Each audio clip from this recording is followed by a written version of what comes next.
Magandang araw po. Malapit na nga po ang ating pasukan ngayong June 8, 2026 na po.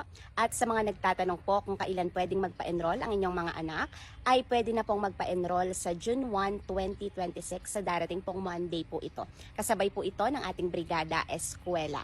At sa mga nagtatanong naman po kung ano yung mga gamit na kanilang bibilhin para sa kanilang mga incoming grade 7 students na mga anak, meron silang 8 subjects. Pero depende pa rin po sa mga teachers kung i-require niya po ng mga quiz notebooks or yung mga special notebooks po natin. Pero balita ko po na ang ating minamahal na mayor ay magbibigay po ng school supplies, especially sa mga incoming grade 7 students and of course sa mga elementary students po natin. So, kumpleto na po yun. I believe may bag na rin po. At para naman po sa mga incoming grade 7 students po natin, maliban sa 8 notebooks, ito po yung mga school supplies na bibilhin po ninyo para mas maging effective yung transition nila sa high school.